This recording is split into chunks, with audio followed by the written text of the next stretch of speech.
ब्रह्मानंदं परमसुखदं केवलं ज्ञानमूर्तिं द्वन्द्वातीतं गगनसदृशं तत्त्वमस्यादिलक्ष्यम् एकं नित्यं विमलमचलं सर्वधी साक्षिभूतं भावातीतं त्रिगुणरहितं सद्गुरुं तं नमामि।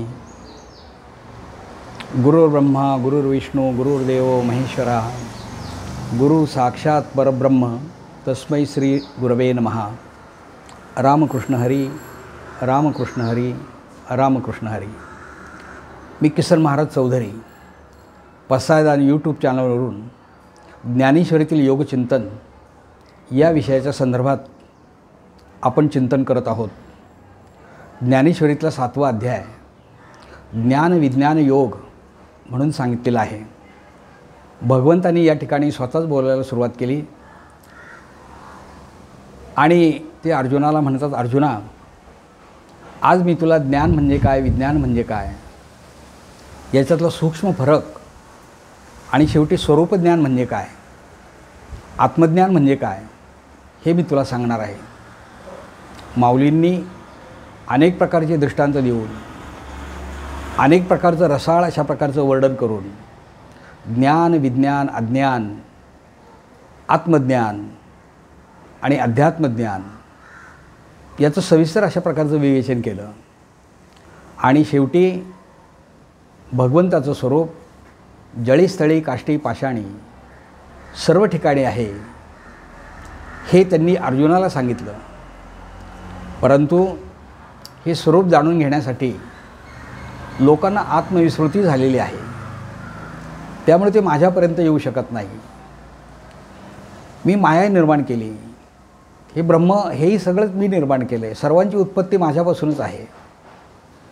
परंतु मला शोधण्यासाठी मात्र हे लोक कमी पडतात, कारण विषयांचा प्रभाव त्यांच्यावर आहे, अहंकाराचा पगडा त्यांच्यावर आहे, त्यांना एक प्रकारची आत्मविस्मृती झालेली आहे। त्यामुळं या संसाररूपी भवसागरातून किंवा माया नदीमधून पलीकडे जाण्यास ते असमर्थ असतात। परंतु एकदा का गुरुकृपा झाली आणि जे माझ्याशी एकरूप झाले, अनन्य भावाने जे मला शरण आले, त्यांना बाकी मी आपलंसं करतो। एरवी मेसे ऐसे काय वस्तू जात असे पाहेपा कवण जळसे रहित आहे। माऊली म्हणतात की मी नाही म्हणजे भगवंत नाही अशा प्रकारचं एकही ठिकाण नाही, सर्व ठिकाणी मी आहे। एक मार्मिक गोष्ट मला आठवते। एक गुरुजी आपल्या शिष्यांना एक दिवस सांगतात की मी आज तुमची परीक्षा घेणार आहे आणि त्या सर्व शिष्यांना त्यांनी एक एक फळ दिलं आणि सांगितलं की ज्या ठिकाणी तुम्हाला कोणी पाहणार नाही अशा ठिकाणी जाऊन तुम्ही हे फळ खाऊन माझ्याकडे या। जे काही 10-12 शिष्य असतील प्रत्येकाने आपल्याजवळ एक एक फळ घेतलं आणि ज्या ठिकाणी आपल्याला कोणी पाहणार नाही अशा ठिकाणी ते गेले आणि ते फळ खाऊ लागले। कोणी भिंतीच्या आड गेलं, कोणी झाडाच्या पलीकडे गेलं, कोण एखाद्या कपारीमध्ये गेलं, कोण एखाद्या टेकडीच्या पलीकडे जाऊन थांबला आणि ते सर्वांनी फळं खाल्ली, आपल्याला दिलेली फळं। आणि ते गुरूंजवळ आले आणि त्यांनी सांगितलं, मी भिंतीच्या पलीकडे उभा होतो त्यावेळेला मला कोणी पाहिलं नाही, मी फळ खाल्लं। मी टेकडीच्या पलीकडे होतो त्या ठिकाणी मला कोणी पाहिलं नाही, मी फळ खाल्लं। प्रत्येकाने गुरूंजवळ संवाद साधला आणि आपण फळ कसं खाल्लं हे सांगितलं. एक शिष्य मात्र आला नव्हता. बराच वेळ वाट पाहिली, पण तो शिष्य आला नाही. शेवटी निराश अवस्थेमध्ये हिरमुसला चेहरा घेऊन तो गुरूंजवळ आला. गुरूंना नमस्कार केला आणि सांगितलं, गुरुजी, मी ते फळ खाऊ शकलो नाही. मी भिंती पलीकडे गेलो, झाडाआड गेलो, टिकडीच्या पलीकडे गेलो, गुहेत गेलो, कपारीत गेलो, पण ज्या वेळेला मी फळ खाण्याचा प्रयत्न केला त्यावेळेला मला कोणीतरी पाहतंय असं मला वाटलं आणि म्हणून मी ते फळ खाल्लं नाही.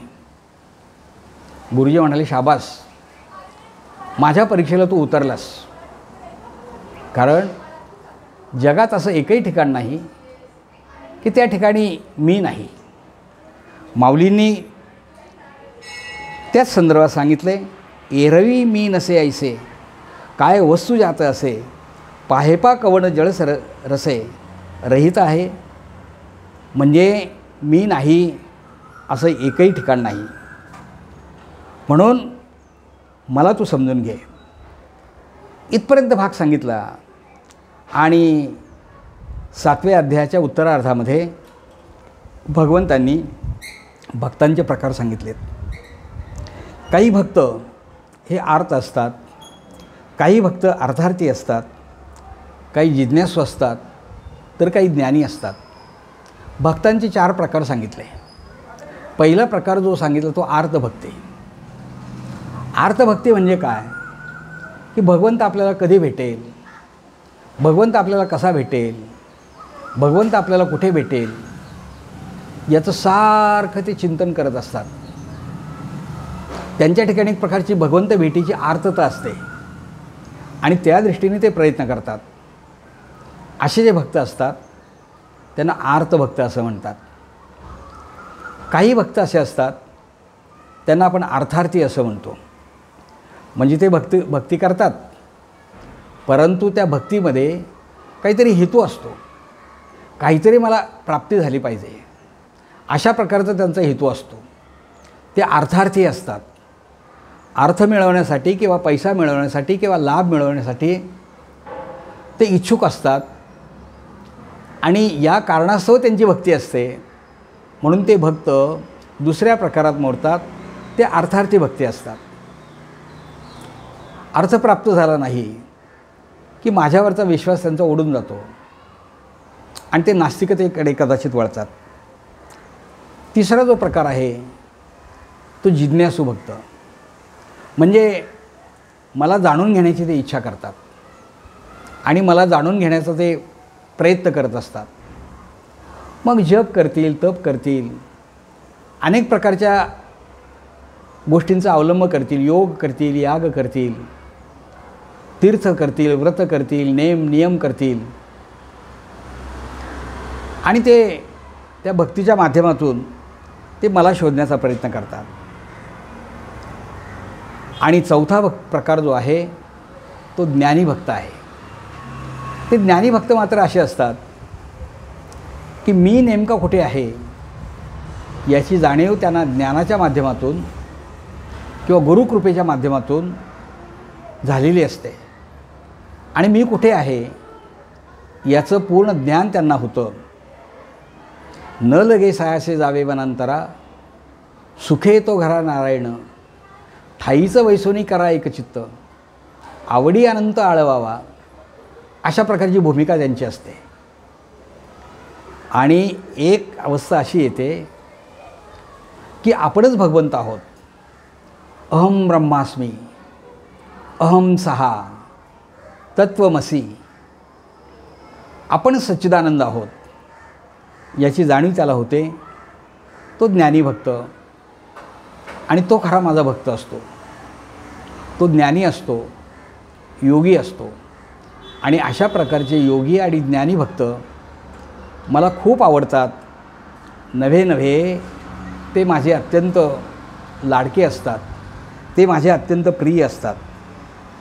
मग भक्ती कशी करावी, भक्ती कशी असावी हे माऊली या ठिकाणी आपल्या निरूपणामधून सांगतात, चिंतनातून सांगतात की भक्ती ही निरपेक्ष असली पाहिजे. कोणत्याही प्रकारची अपेक्षा न धरता जर भक्ती केली तर त्या भक्तीमध्ये आनंद असतो. भक्ती ही आंधळी नसावी. एखादा माणूस इथे नमस्कार करतो आहे म्हणून मी पण नमस्कार करायचा, ही आंधळी भक्ती आहे. मी नमस्कार इथे का करायचा? मी नमस्कार इथे कशासाठी करायचा? मी नमस्कार करताना माझा हेतू काय आहे? म्हणजे अशा प्रकारची जी भक्ती आहे ती आंधळी भक्ती आहे. भक्तीमध्ये विवेक पाहिजे. आंधळी भक्ती जीवनात असता कामा नये. मी आत्ताच आपल्याला सांगितलं की भक्ती निरपेक्ष अशी असली पाहिजे. त्या भक्तीमध्ये कोणत्याही प्रकारचा हेतू नको आणि भक्तीमध्ये निखळ निव्वळ आनंद मिळाला पाहिजे. भक्तीमध्ये जेव्हा आनंद मिळतो ना त्यावेळेला भक्तीचं स्वरूप आपल्याला समजतं. ज्ञानी भक्त या सगळ्या आता जी भक्तीची लक्षणं सांगितली या भक्तीच्या लक्षणं त्याला समजलेली असतात. व्यासांनी भक्ती केली, वाल्मिकींनी भक्ती केली, पण त्यांची भक्ती ही भगवंतासाठी होती. रावणाने भक्ती केली परंतु त्याची भक्ती ही विषयासाठी होती. व्यास वाल्मिकी विषयात रमले पण त्यांचा विषय भगवंतासाठी होता आणि रावणाचा भगवंत विषयासाठी होता. दोघांच्या भक्तीमध्ये एवढा मोठा फरक आहे. आपली भक्ती ही विषय निरपेक्ष असावी, वस्तुनिरपेक्ष असावी. महाराजांना जेव्हा भगवंत प्रसन्न झाले, पांडुरंग प्रसन्न झाले, त्यावेळेला भगवंताने विचारलं, पांडुरंगाने विचारलं, तुकोबाराय काय मागायचं असेल ते मागा. तुकाराम महाराजांनी भगवंताकडे मागणं मागितलं, पांडुरंगाकडे मागणं मागितलं, हेच दान देगा देवा तुझा विसर न व्हावा, गुण गाई न आवडी हेच माझी सर्व जोडी, न लगे मुक्ती आणि संपदा संत संग देई सदा, तुका म्हणे गर्भवासे सुखे घालावे अम्मासे. मुक्तीचं सुख संतांनी लाथाडलं आहे आणि भक्तीचं सुख स्वीकारलं आहे. म्हणून भक्ती इतकी महत्त्वाची आहे. कदाचित मागच्या वेळेला मी हा प्रसंग सांगितला असेल किंवा दृष्टांत सांगितला असेल, पण पुन्हा एकदा दृष्टांत सांगतो. एक भक्त होता, दरवर्षी पंढरपूरला जायचा, पांडुरंगाचं दर्शन घ्यायचा. लोक जातात पांडुरंगाकडे ते काहीतरी मागण्यासाठी जातात, पण हा भक्त वेगळाच होता. हा काही मागत नव्हता. पांडुरंगाच्या लक्षात आलं, सगळे भक्त माझ्याकडे येतात, काही ना काही मागतात, मला सुखी ठेव, माझी नातवंड पतवंड चांगली असू देत, मला द्रव्यप्राप्ती, काही ना काही हेतू ठेवून माझी भक्ती करतात, माझ्याकडे काहीतरी मागतात. पण हा भक्त तर काहीच मागत नाही. एक दिवस पांडुरंगानेच त्याला सांगितलं, हे बघ तू माझ्याकडे काही मागत नाहीस, तू काहीतरी माग माझ्याकडे. तो म्हणाला, पांडुरंगा मला काही नको, मला फक्त तू हवा आहेस. नाही म्हणाला, तसं नाही, पांडुरंगाने सांगितलं माग तू काहीतरी. पण तो नकोच म्हणत होता. शेवटी पांडुरंग म्हणाले, तू मागत नाहीस ना, मग मी तुला देणार आहे. तू जेव्हा वारी संपल्यानंतर परतीच्या प्रवासाला जाशील तेव्हा तुला एक विहीर दिसेल. त्या विहिरीमध्ये पाणी नाही, पण तू डोकावून पाहिलंस ना, केवळ पाहिलंस तरी त्या विहिरीला पाणी येईल.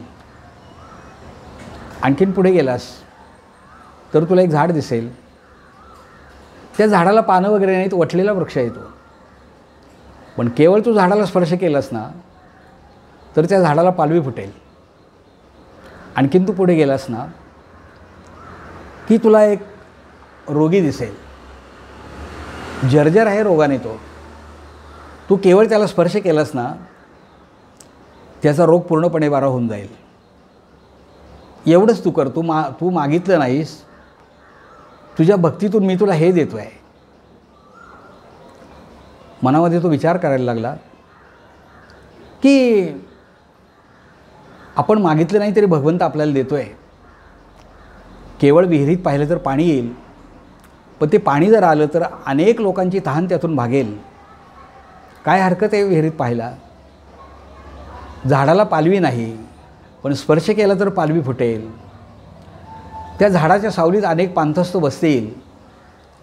काय हरकत आहे झाडाला स्पर्श करायला. तो रोगी माणूस आहे, त्याला प्रचंड वेदना होत असतील. जर आपण त्याला स्पर्श केला आणि त्याच्या वेदना बऱ्या होत असतील आणि तो रोगापासून मुक्त होत असेल तर काय हरकत आहे त्याला स्पर्श करायला, असं तो विचार करू लागला. पण तो देवाला म्हणाला, देवा, मी आजवर तुझ्याकडे काही मागितलं नाही. मी निरपेक्षपणे तुझी भक्ती केली, पण आता मात्र मागणार आहे. देवाने मनात विचार केला, याला मी द्यायला सुरुवात केली म्हणजे आता आणखीन काहीतरी हा मागणार असेल. पांडुरंग म्हणतात, माग तुला काय मागायचं ते. त्या भक्ताने सांगितलं की देवा, विहिरीत पाहिल्यानंतर पाणी येईल, झाडाला स्पर्श केला तर पालवी फुटेल, रोग्याला स्पर्श केला तर त्याचा रोग बरा होईल. पण हे सगळं ज्या वेळेला होईल ना, त्यावेळेला हे माझ्यामुळं झालं अशा प्रकारचा विचार माझ्या मनात येऊ देऊ नकोस. एवढंच फक्त मला दे, बाकी काही नको.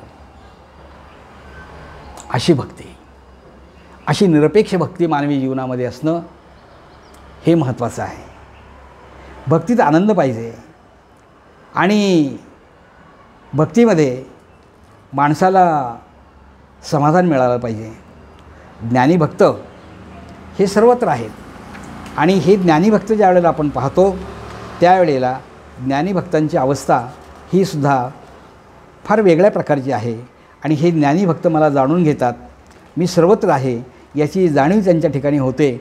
आणि म्हणून त्या माऊलींनी म्हटलं, एरवी मी नसे ऐसे, काय वस्तू जात असे, पाहे पा कवण जळ रसे. सहीच आहे, जन्म मरणाचा फेरा माणसाला चुकवता आलं पाहिजे. भक्ती याच्यासाठी आहे की नको हा पुन्हा जन्म, पुनरपि जननम पुनरपि मरणम पुनरपि जननी जठरे शयनम, अशा प्रकारची अवस्था आम्हाला नको. तुकाराम महाराज म्हणतात, किती वेळा जन्मा यावे आणि भावे फजित, असं आम्हाला नको. आमचं वय खुंटलं पाहिजे, मोक्षापर्यंत आमची वाटचाल झाली पाहिजे, भगवंताशी मी एकरूप झालो पाहिजे, वय खुंटलं पाहिजे, म्हणजेच मला वैकुंठ प्राप्ती झाली पाहिजे. वयम कुठं. महाराजांना विचारलं ना, आपण आलात कुठून. तसं पाहिलं तर आपण सगळेच वैकुंठातले, कारण भगवंताचं चैतन्य रूपाने आपण या ठिकाणी आलेलो आहोत. महाराज म्हणतात, आम्ही वैकुंठवासी आलो याचं कारण असे, बोलिले जे ऋषी साच भावे वर्तावया. पुन्हा आपण कुठे जाणार, पुन्हा वैकुंठामध्ये जाणार. महाराज वैकुंठाला गेले. वयम कुठं, वय खुंटलं, पुन्हा जन्म नाही, पुन्हा मृत्यू नाही. 7वा अध्याय या ठिकाणी संपला आणि 8व्या अध्यायामध्ये पुन्हा शेवटचा श्लोक 7व्या अध्यायामध्ये जेव्हा सांगितला त्यावेळेला अर्जुनाची उत्सुकता अधिक जागृत झाली. कारण त्या अध्यायामध्ये ब्रह्म म्हणजे काय, अध्यात्म म्हणजे काय, कर्म म्हणजे काय, अधिभूत म्हणजे काय, अधिदैव म्हणजे काय, अधियज्ञ म्हणजे काय आणि प्रयाण समयी माणसाची अवस्था कशी असते, असे 7 प्रश्न अर्जुनाच्या मनात जाणून घेण्याची इच्छा निर्माण झाली. आणि भगवंत 8व्या अध्यायामध्ये अक्षर ब्रह्मयोग या रूपाने हा 8वा अध्याय त्यांना सांगणार आहेत. आपण त्याचं श्रवण करूया. तुर्तास आपण या ठिकाणी थांबूया. रामकृष्ण हरी, रामकृष्ण हरी, रामकृष्ण हरी. पुनश्च एकदा आपण सर्वांनी हे ऐकत चला. सर्वांनी सबस्क्राईब करा, लाईक करा आणि इतरांनाही सांगा आणि भक्तिसुखाचा आनंद आपण घेत चला. याच ठिकाणी थांबूया. धन्यवाद. रामकृष्ण हरी.